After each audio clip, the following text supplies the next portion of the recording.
Pois bem, meus amigos, é um prazer tê-los conosco mais uma vez para continuarmos o tratamento do nosso amado processo penal com vistas à sua aprovação no exame de ordem. Em continuação aos encontros anteriores, nessa nossa 17ª aula, continuaremos o tratamento dos aspectos relacionados à competência, especialmente no que concerne ao Código de Processo Penal.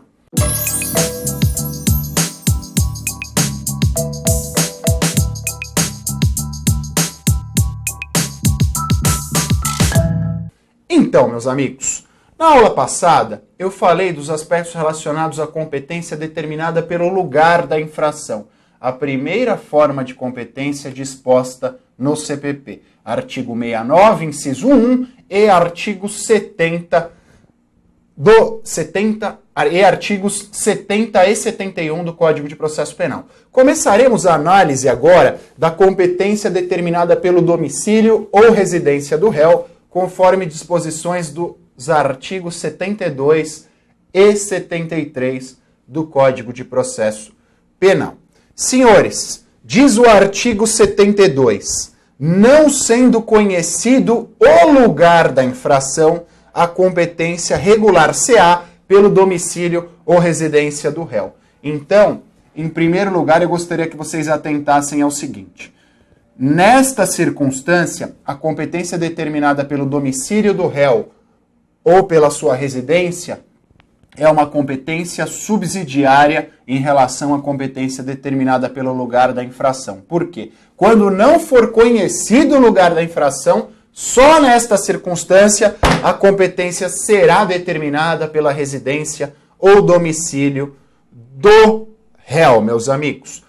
O parágrafo 1º do artigo 72 diz o seguinte: se o réu tiver mais de uma residência, a competência firmar-se-á pela prevenção.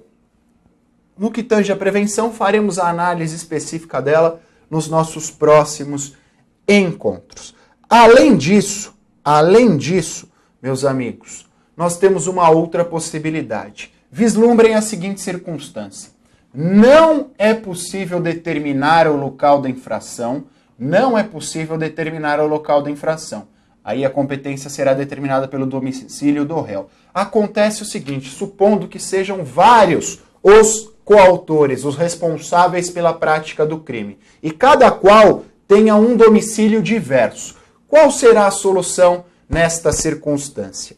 Meus amigos, nesta circunstância, faremos uma interpretação analógica do já citado artigo 72, parágrafo 1º. Ou seja, nesta circunstância, a competência será determinada pela prevenção em conformidade com o domicílio de um destes réus. Haverá delimitação no que tange ao domicílio de qualquer deles e a prevenção será determinada de acordo com o domicílio destes. Tudo bem, meus amigos? Tranquilo?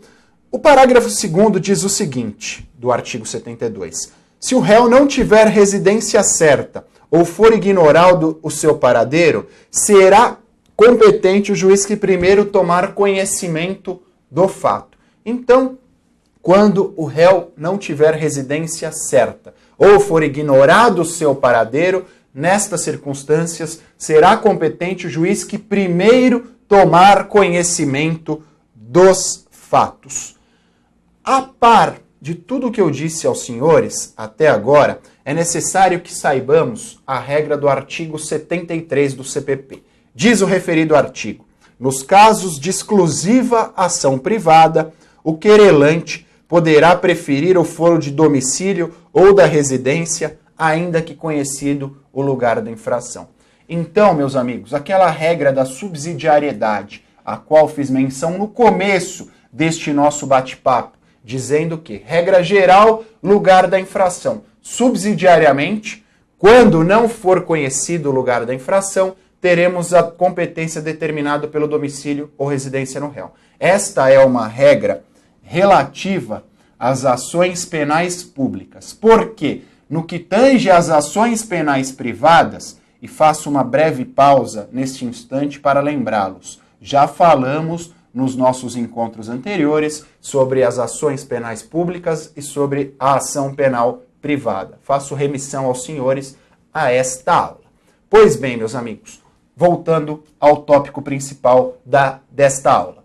Quando o crime estiver sujeito à ação penal pública, nesta circunstância, a competência pelo domicílio do réu é subsidiária. Quando estivermos tratando de ação penal privada, o querelante, aquele que propõe a queixa-crime, que foi vítima do crime e agora propõe a queixa-crime, ou aqueles legitimados do artigo 31, poderão optar pelo foro do domicílio ou residência do réu em detrimento ao local da infração.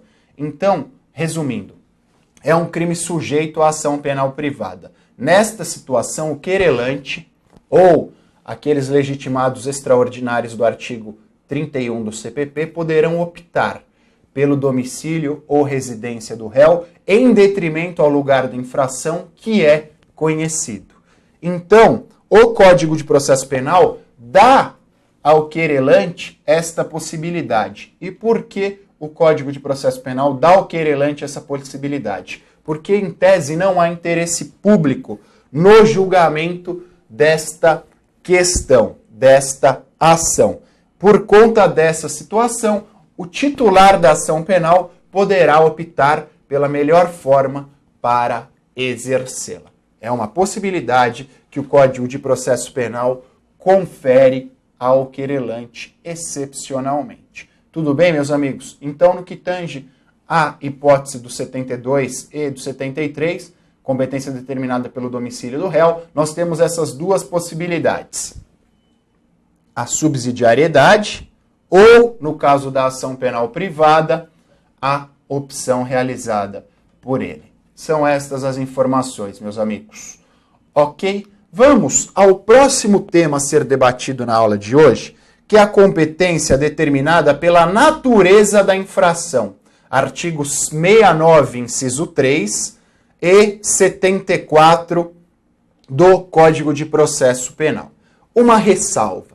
Nós já estudamos, quando começamos o tratamento da competência, aquela competência constitucional relativa ao Supremo, relativa ao STJ, relativa à Justiça Federal, relativa também à Justiça Eleitoral e relativa também à Justiça Militar.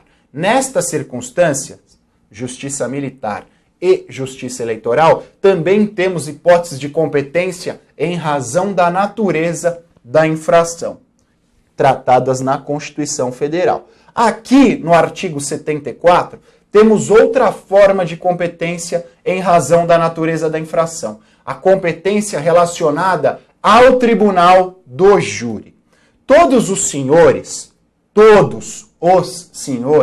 têm obrigação de lembrar do conteúdo do artigo 5º, inciso 38, alíneas A, B, C e D da Constituição Federal. Esse artigo 5º, inciso 38, nestas 4 alíneas, faz menção à previsão do julgamento pelo tribunal do júri no nosso ordenamento jurídico. A linha A diz o seguinte: estão sujeitos ao julgamento pelo tribunal do júri os crimes dolosos contra a vida.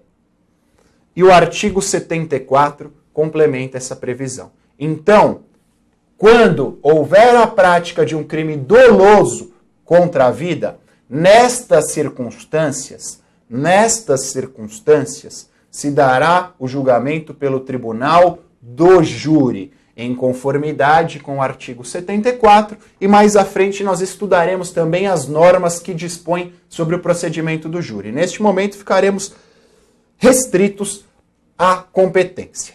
Tudo bem, meus amigos? Tranquilo? Diz o artigo 74 do Código de Processo Penal: a competência pela natureza da infração será regulada pelas leis de organização judiciária, salvo a competência privativa do tribunal do júri. No que tange às leis de organização judiciária, eu fiz remissão a elas já num momento anterior. Elas regulamentarão a competência em razão da natureza da infração. Por exemplo, a competência dos tribunais regionais eleitorais. A Constituição dispõe, mas também a lei de organização judiciária disporá sobre elas. E a competência privativa do tribunal do júri, mencionada expressamente no 74, por conta do preceito constitucional, ao qual também fiz menção no dia de hoje.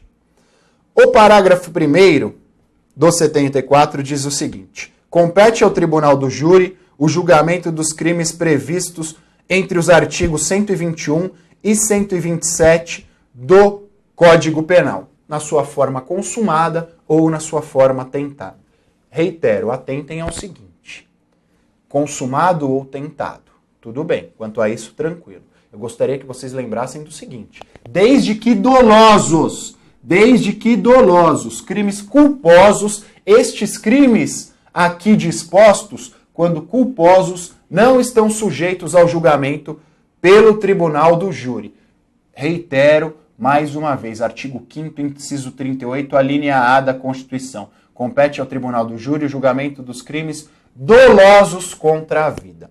Por conta dessa discussão, por conta dessa previsão, aliás, nós temos aquela discussão dos crimes, do crime de homicídio, que é o exemplo mais comum, praticado mediante dolo eventual ou culpa consciente. Se a competência é do tribunal do júri ou em quais circunstâncias a competência se dará pelo tribunal do júri.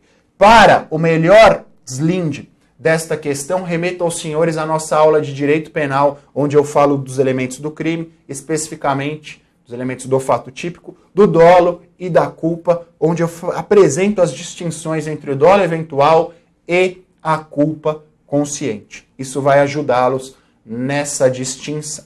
Meus amigos, voltando à vaca fria, ao tema objeto da presente aula, nós temos o 74, parágrafo 2º, que diz o seguinte: se, iniciado o processo perante um juiz, houver desclassificação para a infração da competência de outro, e a este será remetido o processo, salvo se mais graduada for a jurisdição do primeiro, que, em tal caso, terá sua competência prorrogada.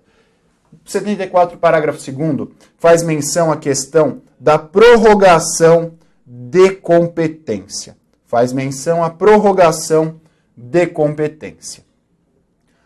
E o 74, parágrafo 3º, diz o seguinte: se o juiz da pronúncia desclassificar a infração para outra atribuída à competência de juiz singular, observar-se-á o disposto no artigo 410 do Código de Processo Penal. Mas se a desclassificação for feita pelo próprio tribunal do júri, ao seu presidente caberá proferir a sentença. Parágrafo 3º, nós dividiremos o júri em duas fases. Uma primeira fase, que vai do recebimento da denúncia até a prolação de uma decisão final pelo juiz singular, e depois, de acordo com essa decisão final, haverá a fase do plenário.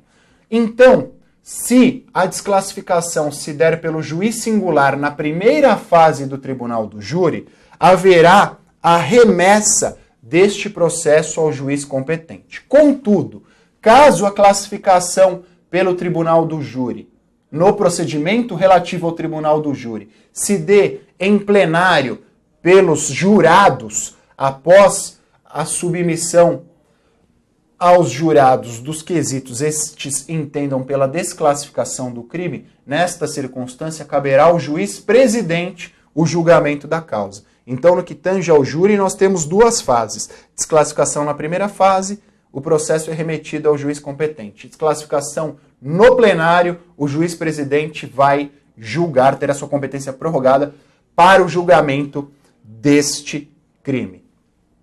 São estas as duas possibilidades. No que tange à competência do júri, eu gostaria de lembrá-los sobre duas súmulas do Supremo Tribunal Federal, a súmula 603 e a súmula 610. As duas súmulas tratam do crime de latrocínio. Como todos os senhores bem sabem, o latrocínio é um crime complexo, formado pela junção de dois crimes. No caso, o latrocínio é formado pela junção do crime patrimonial e do crime contra a vida.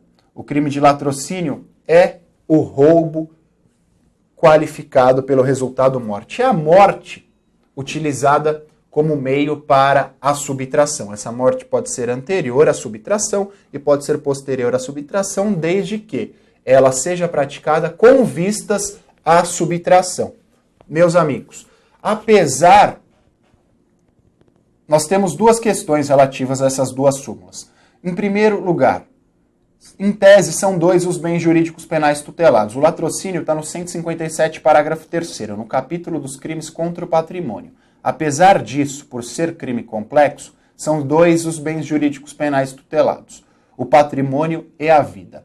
A vida, por óbvio, é um bem jurídico mais importante que o patrimônio. Então, o que vai determinar a consumação do crime de latrocínio é a obtenção desse resultado morte. Supondo que eu tenha matado alguém, mas não tenha subtraído o bem que era o meu objetivo, haverá latrocínio consumado. Ao passo que eu subtraí o bem, mas não consegui matar essa pessoa, haverá latrocínio tentado. Até aí tudo bem. No que tange à competência.